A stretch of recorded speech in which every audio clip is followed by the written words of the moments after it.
আসসালামু আলাইকুম দর্শক শ্রোতা।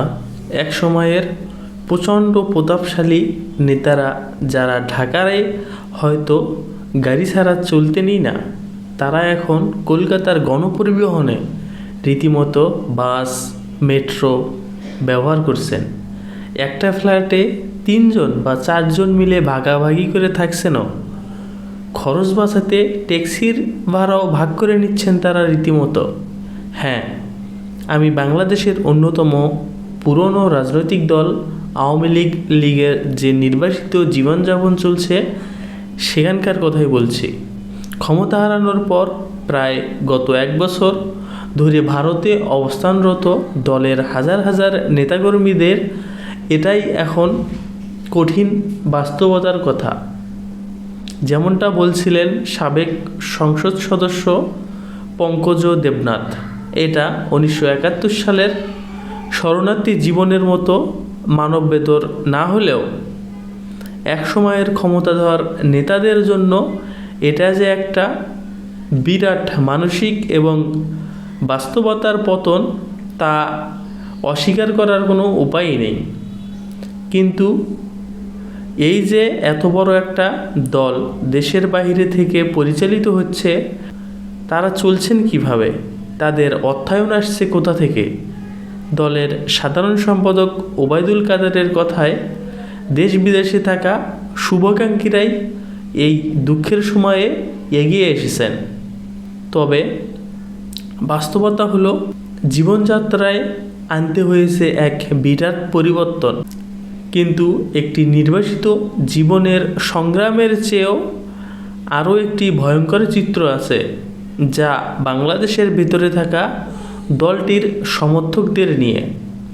বাংলাদেশে নিষিদ্ধ ঘোষিত ছাত্রলীগের সাবেক সভাপতি সাদ্দাম হোসেনও, যিনি নিজেও এখন ভারতে, তিনি তুলে ধরেছেন এক করুণ চিত্র।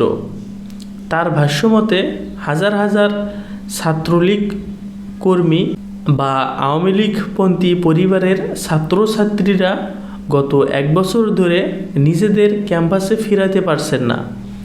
তাদের ক্লাস পরীক্ষা সব বন্ধ, এমনকি পাশ করার পরেও সার্টিফিকেট দেওয়া হচ্ছে না। অর্থাৎ একটি প্রজন্মের শিক্ষা জীবনকে পরিকল্পিতভাবে ধ্বংস করে দেওয়া হচ্ছে, শুধুমাত্র তাদের রাজনৈতিক পরিচয়ের কারণে। এই অভিযোগ যদি সত্যি হয়, তবে এটি একটি নতুন বাংলাদেশের জন্য মারাত্মক অশনি সংকেত এবং মানবাধিকারের চরম লঙ্ঘন। এই প্রেক্ষাপটেই ক্ষমতা হারানোর 1 বছর পর আওয়ামী লীগ এখন রাজনৈতিকভাবে ঘুরে দাঁড়ানোর আপ্রাণ চেষ্টা করছে। তাদের এই চেষ্টার মূল অস্ত্র হলো বর্তমান অন্তর্বর্তীকালীন সরকারের ব্যর্থতাকে সামনে আনা। দলের সাধারণ সম্পাদক ওবায়দুল কাদের সম্প্রতি বিবিসিকে দেওয়া এক সাক্ষাৎকারে বলেছেন, নতুন বাংলাদেশ গড়ার যে স্বপ্ন দেখানো হয়েছিল তা 1 বছর আগেই সর্বাত্মক ব্যর্থতায় পর্যবসিত হয়েছে। তিনি একটি বিস্ফোরক মন্তব্য করেছেন, যেটা তার স্বভাবসুলভই করার কথা। তিনি বলেছেন, 1 বছর পর নতুন সরকার নিয়ে মানুষের সেই আদি উন্মাদনা নাকি আর নেই।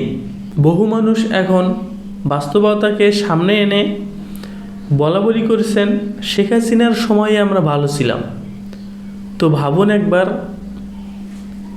যে গণ অভ্যুত্থানের মাধ্যমে একটি সরকারের পতন হলো, সেই দলের নেতারাই এখন দাবি করেছেন মানুষ তাদের শাসনকালেই ভালো বলছে। এটা কি ক্ষমতা হারানোর গভীর হতাশা, নাকি এর মধ্যে সত্যিই কোনো বাস্তবতার ইঙ্গিত লুকিয়ে আছে? এখন শেষ কথা হলো, তাদের এই চরম উদ্দীপনা থাকতো না যদি না তারা এরকম স্বৈরাচারিতা দেখাতো বাংলাদেশের মানুষদের ওপর। এখন তাহলে পুরো চিত্রটা কী দাঁড়াচ্ছে? আজ থেকে ঠিক 1 বছর আগে যে গণ অভ্যুত্থানের মধ্যে দিয়ে বাংলাদেশ ক্ষমতার পট পরিবর্তন হয়েছিল, সেই অভ্যুত্থানের পর দেশ এখন চালাচ্ছে অধ্যাপক ডক্টর মোহাম্মদ ইউনূস। তার নেতৃত্বেই অন্তর্বর্তীকালীন সরকার, যারা আজ তাদের প্রথম বর্ষপূর্তি পালন করেছে, আর সেই 1 বছর পর আওয়ামী লীগ নির্বাসনে টিকে থাকার এক সংগ্রাম করেছে। অন্যদিকে দেশের ভেতরে থাকা কর্মীদের নিপীড়নের অভিযোগ তুলছে এবং একই সাথে নতুন সরকারের ব্যর্থতাকে পুঁজি করে তারা দেশে রাজনৈতিকভাবে ঘুরে দাঁড়ানোর স্বপ্ন দেখছে। তাদের এই পরিকল্পনা, কিন্তু তাদের এই ঘুরে দাঁড়ানোর চেষ্টার মধ্যে একটি মৌলিক প্রশ্ন এড়িয়ে যাওয়া হচ্ছে যে গণ অভ্যুত্থান তাদের ক্ষমতা থেকে সরিয়ে দিল, সেটি কেন হয়েছিল?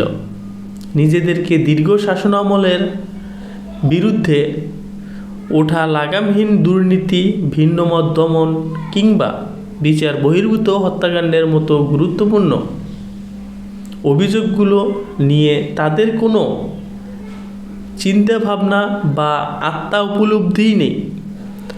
তারা বরং আছে আত্মসমালোচনা, কিভাবে এই অন্তর্বর্তী সরকারের দোষ ধরা যায়, কিভাবে তার দুর্বলতাকে নিয়ে জনসম্মুখে ফুটবলের মতো খেলা যায়।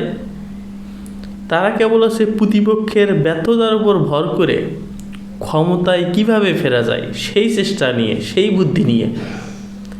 একটি দল যখন নির্বাসনে থাকে তখন তাদের সামনে দুটো পথ খোলা থাকে।